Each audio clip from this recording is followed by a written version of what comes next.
Good morning, Sports Creek. I'm Darren Youngblood. And I'm Hayden. Today is Wednesday, February 12th. And you're watching ITC News. Please rise for the pledge. I pledge allegiance to the flag of the United States of America and to the republic for which it stands, one nation, under God, indivisible, with liberty and justice for all.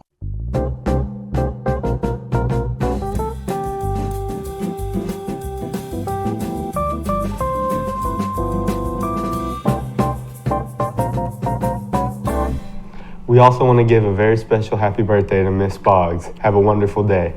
Here's a fun fact for the day. Did you know today, February 12th, is Abraham Lincoln's birthday?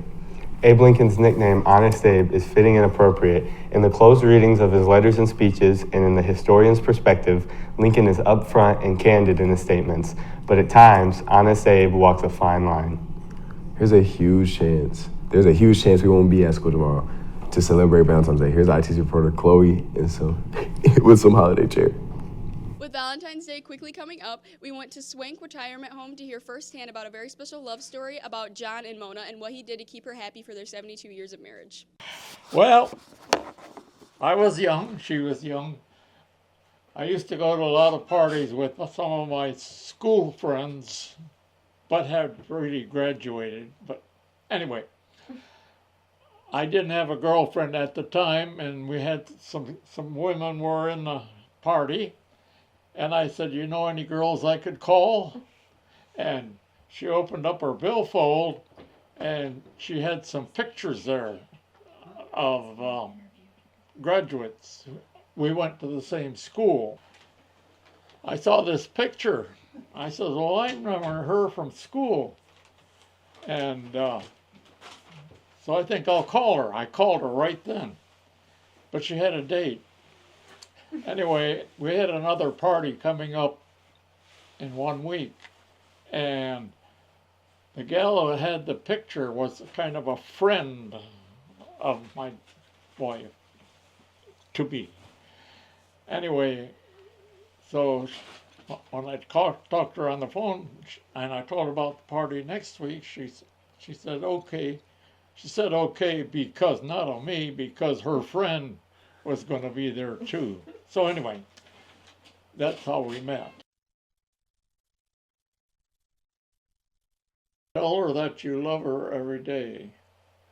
And you know, I think I did that. And you know, I'm still doing it. She's up there. And he can verify that. But she used to sleep in, and I had to get up and go to work. And you know these little yellow stickies things there? Every day I wrote, I love you, and pasted it on her mirror in the bedroom before she got up. I did that for years. Last night, boys varsity basketball played Hazlitt High School. The boys won the heated game with a score of 46-44. Also on Monday, varsity bowling team had an amazing meet. A few honorable mentions being Candace Gates Leonard winning top girl of the meet. And Mav Davis for placing fourth in the all-tournament team at the Division I tune-up.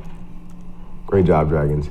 To keep up with a few of our sports last week, here's ITC producers Allie and Megan with a new episode of Think Fast.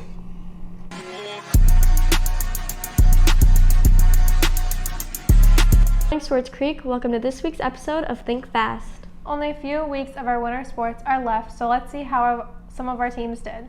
To start off this week's segment, the wrestling team won first in districts this past Wednesday with a score of 66-3. Also on Saturday, the team had a meet against Fenton. We had many boys on the team place, including Sincere Boyd and Chris Anderson, who placed third, and Stephen Besley, Blake Giroux, and Austin Luther placing fourth. We also wanted to give a special shout out to Austin Luther, who reached 100 wins on Saturday and will be advancing to regionals. The boys varsity basketball team played Flushing this past Friday and sadly lost in overtime. It was a very close game with the score being 51-55.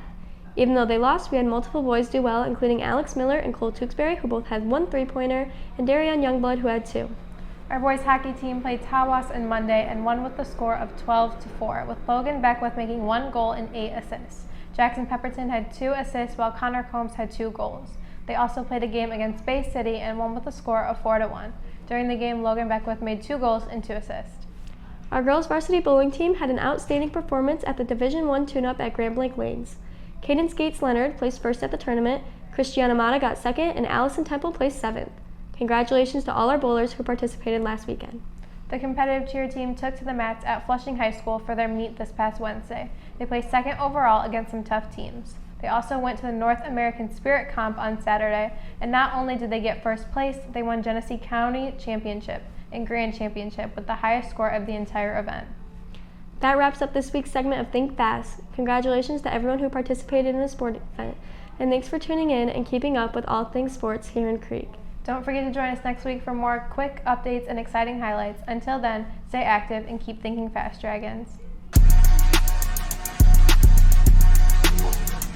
Attention students, there will be a mandatory informational meeting for any girl interested in trying out for softball this spring. It will take place in Coach Deering's room, room 315, today, Wednesday, February 12th at 2:25 p.m. This meeting will last approximately 20 to 25 minutes. Please see Ms. Deering if you have any questions. Do you have an interest in Swartz Creek community history? Does your family history interest you? Do you need volunteer hours to meet graduate requirements?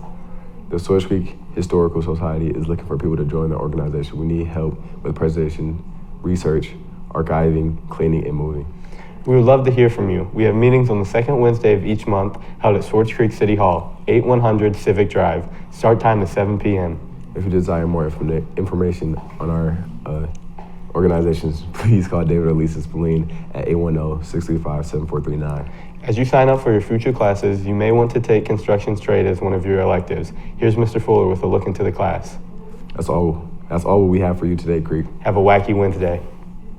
Hello, Creek. I've been asked to tell you a little bit about one of the projects we do in our Intro to Construction Trades, and it is the Shield Project.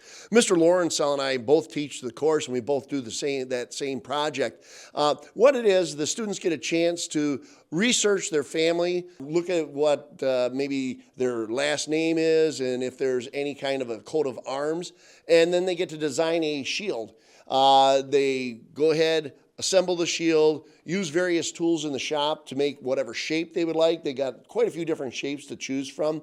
And then from there they have their artistic abilities to shine with and paint the shield, put the rampart on the shield, and they also learn a little bit about what the colors mean, what different ramparts mean, and the shield actually tells a story of their family. So if you're interested in something like that, come see us and take the Intro to Construction Trades. Have a good one, Creek.